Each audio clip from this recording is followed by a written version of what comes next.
Con mi Dore, empezando esta semana y como siempre con entusiasmo.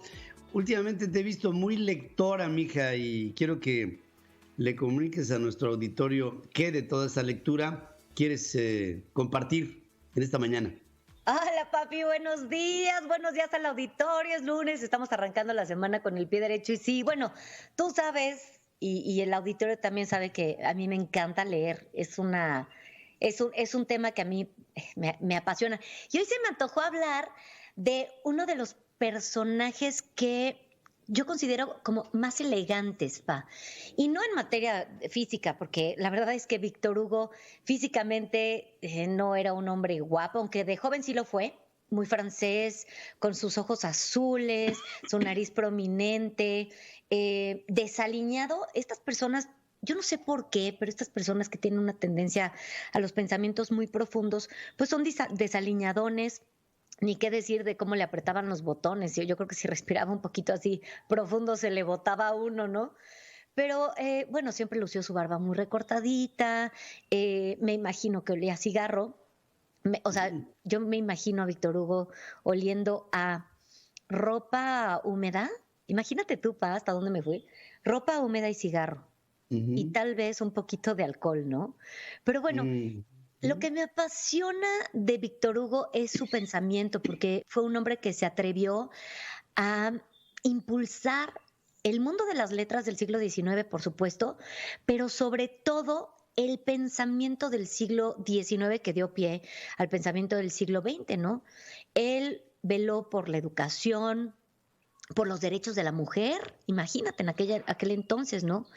Por la madurez emocional, porque se mete en unos recovecos. Ya más adelante les voy a platicar de El hombre que ríe, que es un libro espectacular que se mete en las profundidades del subconsciente de una manera muy elegante, pero bueno, se mete en esta madurez emocional, habla de la pena de muerte, se atreve a tocar puntos de la democracia. Todos conocemos su obra de Los Miserables, ¿no?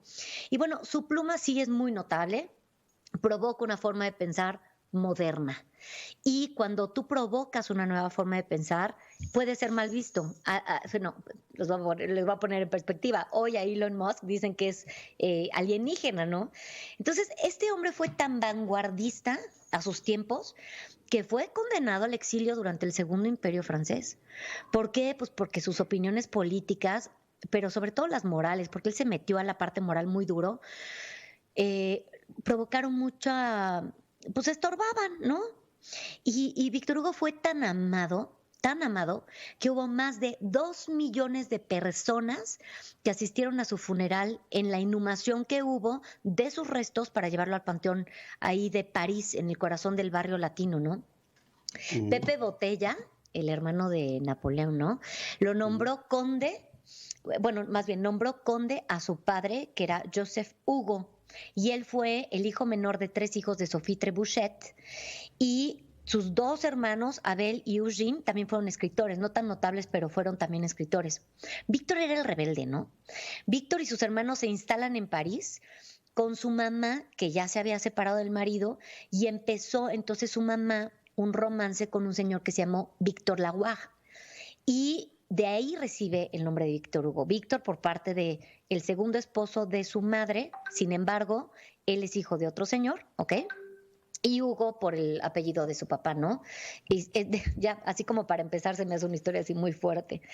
A los Ujú. 13 años lo separan de su mamá, lo llevan a un internado y en esta época conoce a su esposa del Fouché. Fue su novia de chiquito, mi amor. O sea, imagínate tú a los 13 años, ya tenía su novia de él y con ella se casa, ¿no? Y empieza a componer poemas porque se enamoró de ella. Imagínate a los 13 años cuando tienes la sangre hirviendo, ¿no?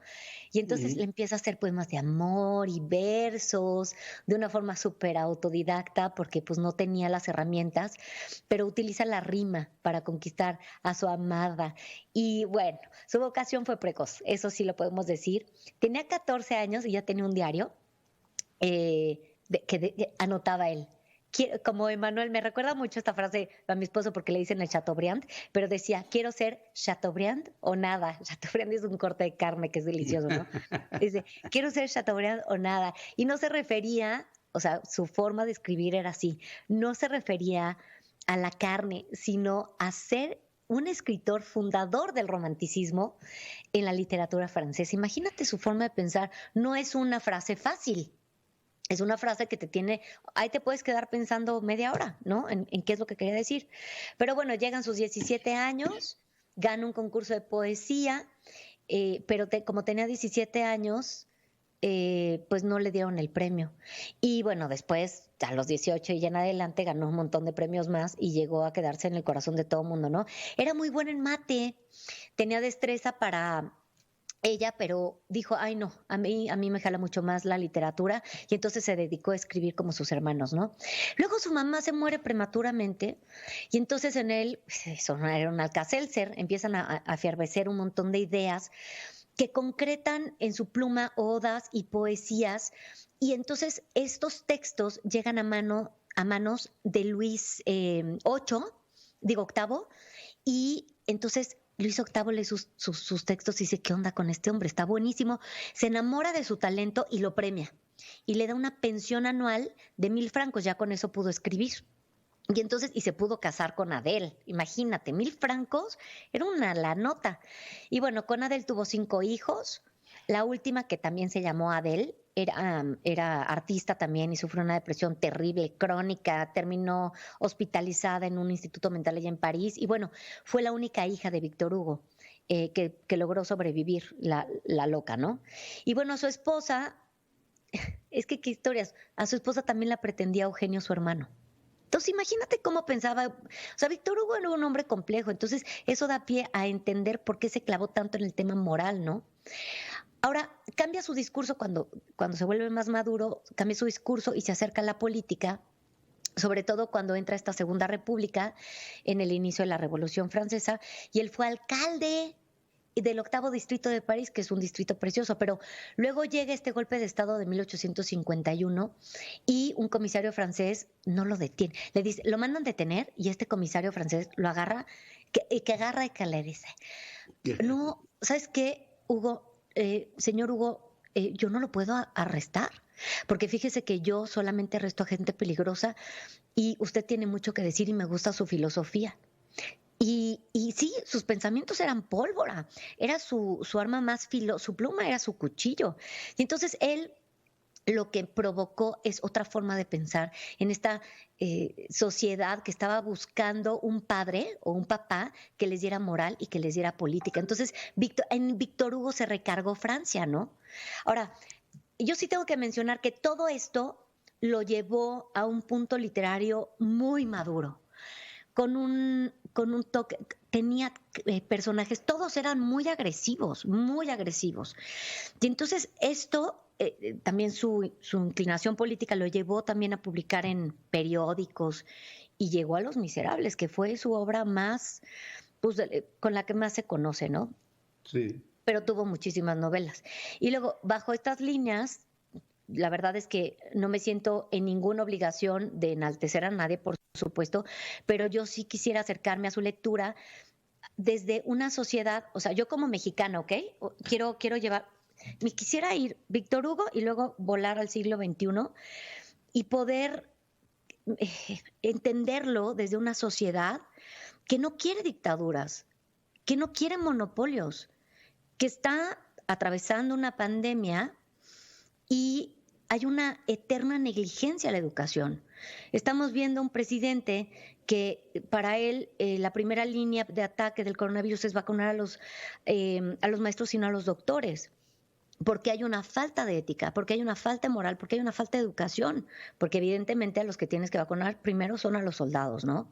Entendiendo que sí, los niños necesitan acercarse a la educación, pero hoy la educación está en todas partes. Lo único que tienes que hacer es te metes al San Google y puedes volverte experto en la materia que quieras. Hay conferencias de quien quieras, hay tutoriales desde cómo maquillarte hasta cómo entender la mecánica cuántica y cuál es el valor de pi elevado a la quinta potencia, y puedes entender la cristalización de los átomos, todo.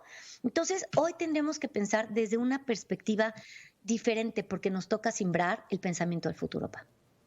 Sí, qué bonita reflexión. Y sí, yo siento que allá en el viejo París que tanto amas, allá en la Place de Bosch, en la que Víctor Hugo tenía su casa, en el mero corazón del París viejo, Víctor Hugo se convirtió en una especie de padre moral de los franceses por su pensamiento, por su involucramiento con la sociedad inquieta que estaba depauperada porque venía terminando una época del absolutismo francés que hizo la corte, por un lado, hizo a los cortesanos, a los que vivían como rémoras de la monarquía, y a los otros. Y esos otros eran los miserables que fueron abandonados después de la revolución del siglo anterior, que después de todo, la toma de la Bastilla y a les enfants de la patrie, acabó otra vez en otra monarquía. Y tuvo que ser hasta después, en el 34 del siglo XIX, que se volvió a levantar el pueblo, pero el pueblo se abandonó a sí mismo porque creía que los movimientos sociales acabarían en nada como acabaron en 1789, cuando la primera revolución. Y Víctor Hugo lo ejemplificó de una manera tan tremendamente sublime que hizo ver a un francés hasta iluso, porque pensaba en la libertad que no existía, porque pensaba en la igualdad que no había, porque pensaba en la legalidad que en ningún momento se hizo presente. Hombre, tanto que pasó. Pero qué bonito lo describes, me encantó. Me gusta esta etapa de uno de los hombres más brillantes de la Francia posmoderna, sin duda. Oye, y el viernes les voy a platicar de este libro del hombre que ríe. Ya después les contaré, pero qué obra. Yo no sé por qué nos hizo famosa esa obra. Es una belleza de pensamiento, papacito. Ya luego el viernes les platico de eso. Pues sí se hizo famosa, mija, porque el Guasón es la versión moderna del hombre que sonríe. Justamente de eso les voy a hablar el viernes y por qué. Bueno, gracias, mija.